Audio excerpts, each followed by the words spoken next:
Assalamualaikum warahmatullahi wabarakatuh. Anak-anak, berjumpa kembali di pembelajaran bahasa Indonesia kali ini. Kita akan belajar untuk menyimpulkan makna puisi. Setelah di pembelajaran sebelumnya kita sudah belajar untuk mengidentifikasi unsur-unsur pembangun puisi. Di pembelajaran menyimpulkan makna puisi kali ini, pada akhirnya kalian diharapkan bisa untuk menyimpulkan makna dari puisi yang disajikan.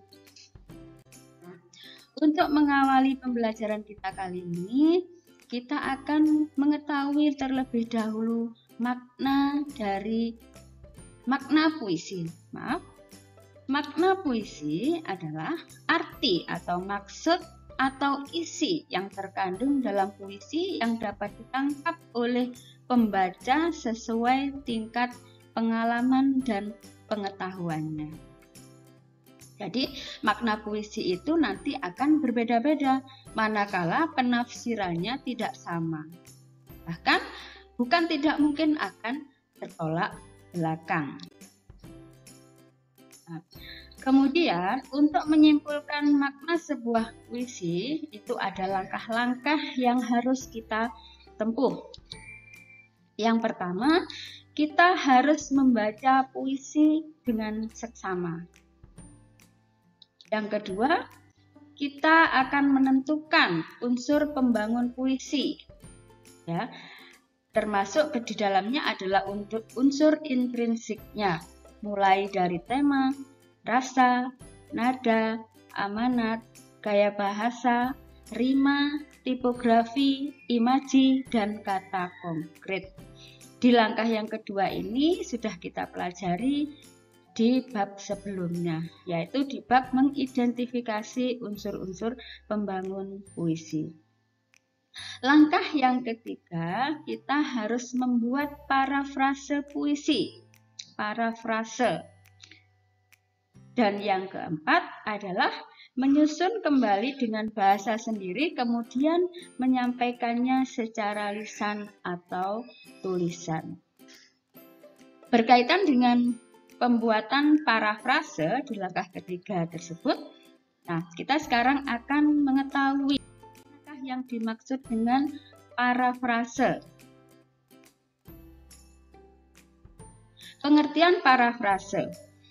Parafrase adalah metode memahami puisi dengan mengubah puisi menjadi bentuk prosa atau biasanya disebut dengan memprosakan puisi. Nah, untuk memprosakan puisi atau membuat parafrase puisi itu ada dua macam cara.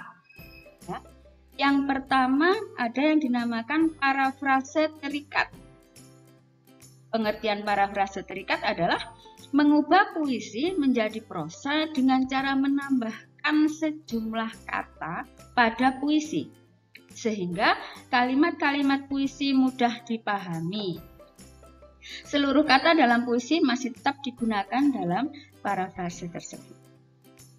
Nah, untuk yang kedua, cara atau metode yang kedua yaitu dengan parafrase bebas, yaitu mengubah puisi menjadi prosa dengan kata-kata sendiri. Kata-kata yang terdapat dalam puisi dapat digunakan atau dapat pula tidak digunakan. Setelah kita membaca puisi tersebut, kita menafsirkan secara keseluruhan, kemudian menceritakan kembali dengan kata-kata atau bahasa kita sendiri. Nah, itu pengertian parafrase terikat dan parafrase bebas. Nah, untuk selanjutnya kita akan memperhatikan sebuah puisi di bawah ini. Tuhan telah menegurmu. Tuhan telah menegurmu dengan cukup sopan, lewat anak-anak yang kelaparan. Tuhan telah menegurmu dengan cukup sopan, lewat semayuk suara adzan. Nah, ini sebuah puisi yang nantinya akan kita parafrasekan. Nah, di sini kita lihat ada bentuk parafrase. Kalau tadi metode dengan menambahkan kata-kata, berarti di sini kita menggunakan metode parafrase terikat. Ya, karena kita menambahkan kata-kata di sini untuk memperjelas maksud dari masing-masing larik dalam puisi tersebut. Nah, di situ ada baris Tuhan telah menegurmu. Nah, kita tambahkan di sini tahukah. Kita tambahkan sendiri. Tuhan kini telah menegurmu. Hai manusia, ini juga kita tambahkan sendiri dengan cukup sopan. Lewat perut, kita tambahkan sendiri juga ini. Anak-anak jalanan yang kelaparan. Dengarkan. Tuhan telah menegurmu lagi dengan cukup sopan. Lewat semayuk, kumandang suara adzan. Nah, kata-kata yang tercetak warna merah ini adalah kata-kata yang kita tambahkan sendiri untuk memperjelas maksud dari puisi tersebut. Nah, setelah ini apa yang kita lakukan?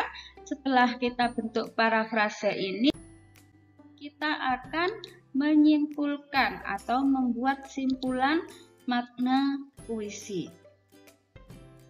Ini sudah tertera simpulannya.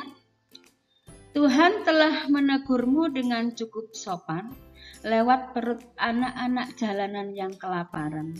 Dan Tuhan juga telah menegurmu lewat kumandang suara adzan. Nah, ini anak-anak contoh dari parafrase terikat. Kemudian Budia juga akan mencontohkan bentuk parafrase bebas. Di sini ada puisi Aku, karya Chairil Anwar. Budia akan coba bacakan. Aku, kalau sampai waktuku, ku mau tak seorang kan merayu. Tidak juga kau, tak perlu sedu-sedan itu. Aku ini binatang jalang, dari kumpulannya terbuang. Bila peluru menembus kulitku, aku tetap meradang, menerjang. Luka dan bisa ku bawa berlari, hingga hilang pedih perih. Dan aku akan lebih tidak peduli. Aku mau hidup 1000 tahun lagi. Ini contoh puisi Aku, anak-anak. Nah, bagaimanakah bentuk parafrase bebas? Nah, hasil parafrase bebas. Nah, ini. Kalau si Aku meninggal, ia menginginkan jangan ada seorang pun yang bersedih, bahkan juga kekasih atau istrinya.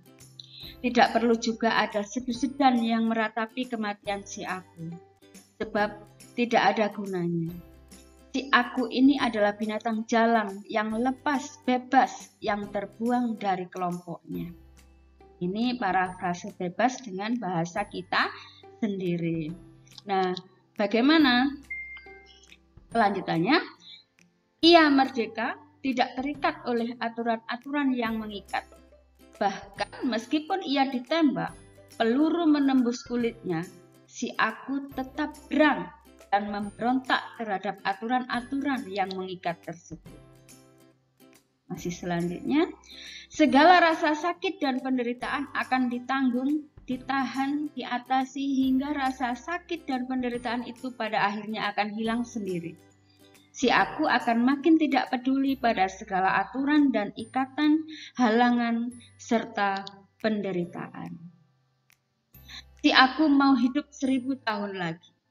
Maksudnya, si Aku menginginkan semangatnya, pikirannya, karya-karyanya akan hidup selama-lamanya. Nah, ini hasil parafrase bebasnya.